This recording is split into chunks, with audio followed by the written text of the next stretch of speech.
Hari ini kita akan membahas modul mengenai crypto exit strategy bagian pertama, cara memaksimalkan profit staking di market crypto.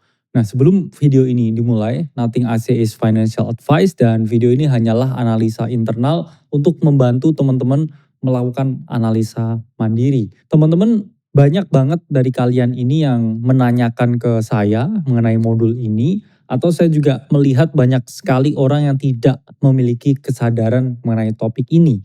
Ya, yaitu adalah topik mengenai profit taking atau pengambilan profit, pengambilan keuntungan. Karena saya melihat fenomena di siklus ini, siklus sebelumnya, bahkan siklus sebelum-sebelumnya, orang-orang ini kaya tapi on paper. Istilahnya mereka ini kaya tapi tidak merealisasikan keuntungannya. Alias mereka ini cuannya hilang ya, beli di bawah, harga naik, nggak dijual. Terus harganya turun lagi sehingga mereka mengembalikan profit yang harusnya mereka miliki atau profit yang harusnya mereka nikmati. Jadi istilahnya mereka ini hanya jadi cheerleader ketika bull market ya, harga naik dia nggak TP, harga turun akhirnya sedih juga ya. Saya nggak ingin teman-teman jadi bagian yang sedih itu. Makanya saya advice ke teman-teman, satu-satunya cara kaya yaitu adalah kamu klik tombol jual dan realisasikan keuntungannya. Nah, fenomena ini disebut juga istilahnya round tripping. Atau mereka ini beli di bawah nih misalkan ya, beli Bitcoin di 16.000 di tahun 2022. Terus Bitcoin naik nih sampai sekarang, sampai 110.000. Mereka naik udah sampai lebih dari 7 kali lipat. Misalkan mereka ini punya modal 100 juta, ini modalnya bisa hampir ya 800 juta. Tapi di sini mereka tidak klik tombol jual. Lalu kemudian tahun depan marketnya bear atau sekarang transisi ke bear, akhirnya apa? Profitnya turun lagi. Ya, harusnya di sini nilai investasinya ini sekitar 800-an juta, terus kemudian market turun jadinya dia 300 juta. Jadi di sini ada opportunity loss kurang lebih 500-an juta. Apakah hal itu sering terjadi? Teman-teman, jawabannya sangat sering. Bahkan faktanya kayaknya 80% orang yang dari siklus ke siklus ini mengalami hal ini. Itulah mengapa kalau teman-teman belajar bareng kita dan ngikuti praktisi, terus teman-teman juga nontonin semua modul, saya nggak mau ini juga terjadi ke teman-teman. Kalau kalian udah kaya dari kripto, please tolong mulai realisasikan keuntungan yang kalian miliki. Apalagi kalian udah beli Bitcoin dari 2022, 2023, I know kalian punya mindset long term, jangka panjang, kalian sangat yakin dengan Bitcoin. Tapi teman-teman gak ada salahnya untuk trimming sedikit aja ya, merealisasikan keuntungan yang teman-teman miliki. Karena akan ada rasa sesak di dada ketika profit kita itu udah hilang atau profitnya tinggal setengah. Dan itu hal yang sangat manusiawi teman-teman. Jadi nggak bisa disalahkan orang yang profit taking karena itu adalah bagian dari market. Lalu gimana nih? Kan teman-teman pasti banyak kena dogma, kena doktrin dengan para quotes on quotes ya, kita ngomong crypto billionaire. Yang mana mereka ini menyarankan teman-teman untuk hodl, diamond's hand, never panic, always on buying. Iya, mereka ini memang bilioner dari kripto. Iya, mereka cuman hold Bitcoin. Tapi satu integral part yang teman-teman lupa. Mereka ini semua orang yang punya bisnis teman-teman. Yang mana tanpa Bitcoin naik pun mereka ini udah punya harta yang berlimpah, punya cash flow yang gede. Dan ketika bear market pun, exchange-nya CZ pun juga tetap ngasilin duit triliunan. Jadi tanpa Bitcoin naik sekalipun, mereka ini udah orang-orang yang sangat kaya. Ya, berbeda dengan kita, berbeda dengan kaum pekerja yang lain. Yang mana kalau asetnya turun setengah, hatinya juga panas juga. Ya, kalau mereka ini mungkin panas tapi kan ya setengah panas, tapi kayak oh oke, net worth saya kurang puluhan triliun. Tapi oke, lihat revenues ya bulan ini berapa. Oke, masih sekian triliun. Jadi ya mereka nangis juga ya, tapi tisunya itu emas kira-kira ya. Tapi kalau kita nangis tisunya itu bekas berak gitu ya. Jadi kamu harus paham ya apa yang digaungkan oleh mereka kripto bilioner tentang mereka kaya karena diamond hand, mereka kayak hold cuman Bitcoin dari dulu. I know the story is true, tapi mereka ada untold story yang harus teman-teman paham ya. Cash flow-nya mereka tuh gede banget dan kalian nggak ngerti apakah mereka ini punya bisnis di luar kripto ya. Spoiler ya, alert ya, tapi jawabannya ada. Mereka ini juga punya bisnis di luar kripto. Jadi mereka suruh kalian diamond hand tapi mereka ini net worth-nya udah puluhan triliun teman-teman. Dan secara konsisten company-nya ini makes revenue triliunan. Jadi harus di take ya with grain of salt berbagai dogma-dogma ya saya ngomong yang diberikan oleh para crypto billionaire ini.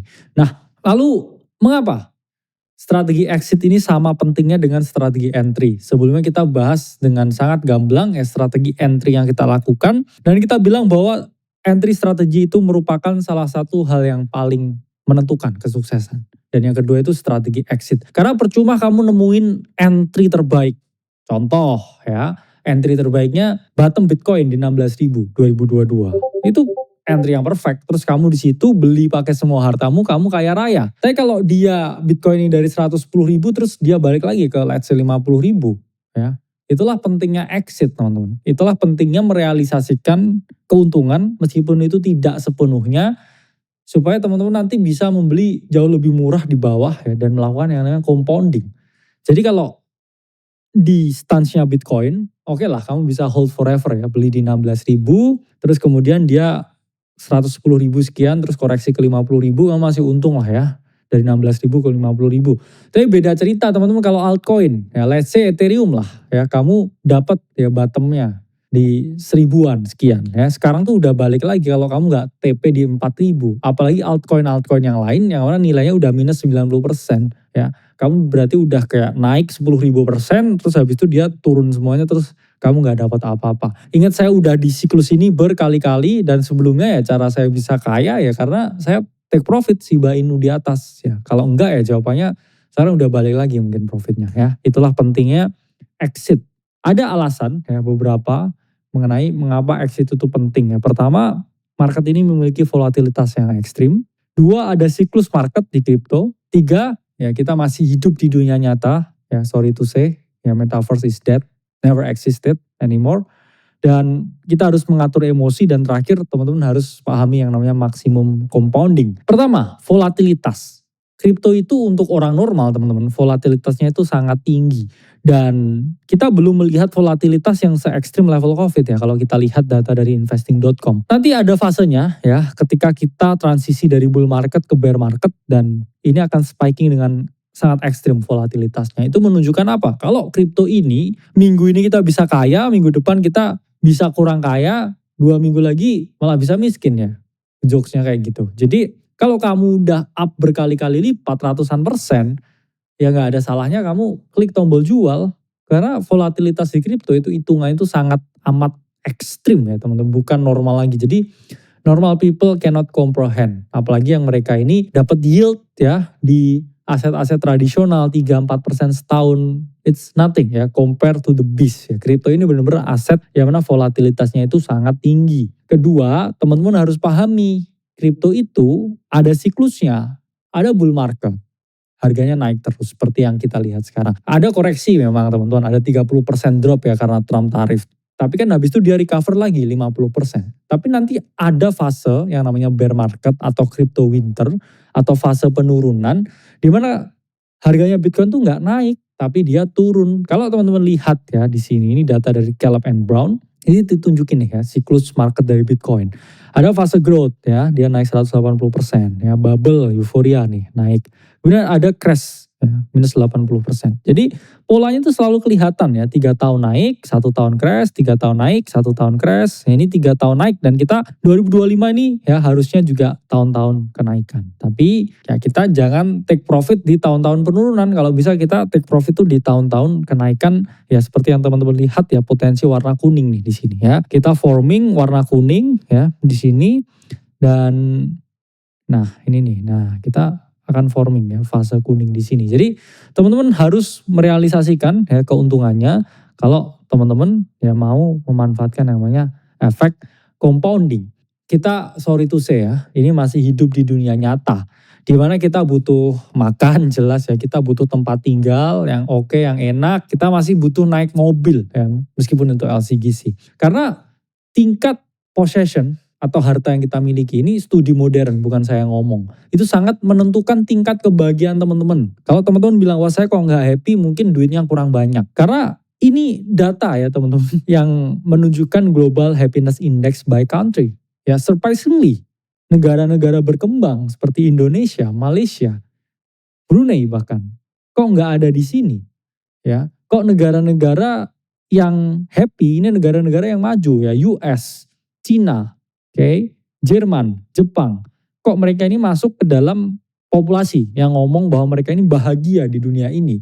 Tapi kenapa Indonesia nggak ada di sini? Ya jawabannya ya teman-teman harus meningkatkan kekayaannya ya, beli aset kripto, udah naik berkali-kali lipat, take profit, entah itu kemudian dibeliin rumah, dibeliin mobil. Karena itu yang saya lakukan dulu ya. Saya udah dapat nih kekayaan di kripto, ya saya beli ya. BMW, saya beli rumah ya 2 lantai di Malang, ya tiga lantai di Malang, dan ya I live happily ya, quite happily, happier than before crypto ya, karena saya klik tombol jual dan saya merealisasikan keuntungan ya, dan menyadari saya hidup di dunia nyata.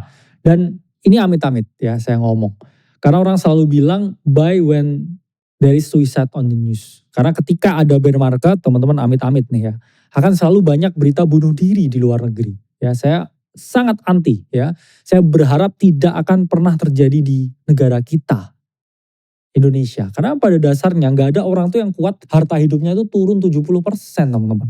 Even kalian triliuner, punya uang 1.000 miliar, semuanya di Bitcoin. Terus Bitcoin turun 70%. Kalian tinggal pegang 300 M loh, dari ya banyak 300 M. Tapi kalau kamu lihat kemarin, kamu punya 1000 M ya.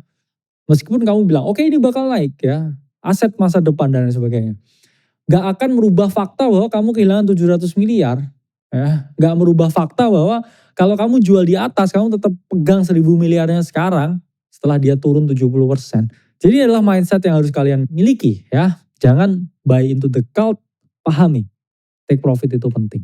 Oke. Dan ya pahami efek compounding. Let's say lah, kamu merasa bahwa oke, saya orang kaya raya. Saya udah cuan banyak. Saya punya 1 juta USD. Kalau sekarang saya beli Bitcoin, saya ini bisa beli 10 koin dari market price 100.000 saat ini. Saya bisa beli 10 koin. Tapi faktanya kalau nanti Bitcoin crash dan dia turun, kalau kamu beli di harga 50.000, kamu nggak beli 10 koin. Tapi kamu beli 20 koin. 2 kali lebih banyak, 100% lebih banyak daripada ketika kamu beli di harga 100.000. Kenapa nggak misalkan ya, kamu dari uang investasi di 2022, kamu ini misalkan ya waktu itu punya duit ya hanya ya 100-an ribu. Terus kamu beli misalkan 7 Bitcoin saat itu ya.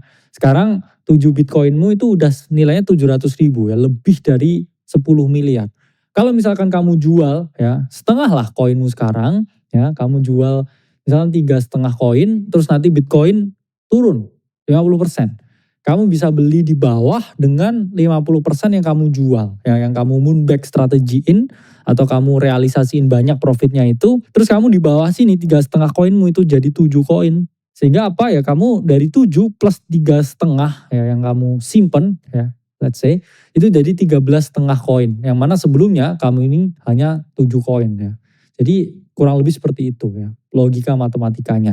Jadi kamu merealisasikan keuntungan supaya nanti kamu bisa beli lebih banyak di bawah. Tapi kalau misalkan gak ada bear market terus harga naik terus ya kan, kamu masih punya 3,5 koin. Lalu 3,5 koin sisanya apa ya, kamu bisa beliin mobil ya yang kamu jual ya. Kamu masih bisa jual 350.000 USD. Itu cukup untuk beli rumah, beli mobil, dan punya tabungan ya di bank BCA. Terus hidup ya agak realistis. Oke. Jadi harus punya mindset yang seperti itu teman-teman. Jadi saya harap ya ini masuk logikanya di teman-teman, dan teman-teman bisa menerima dan mempertimbangkan ya dengan akal sehat bahwa take profit itu perlu. Sampai ketemu di modul kedua.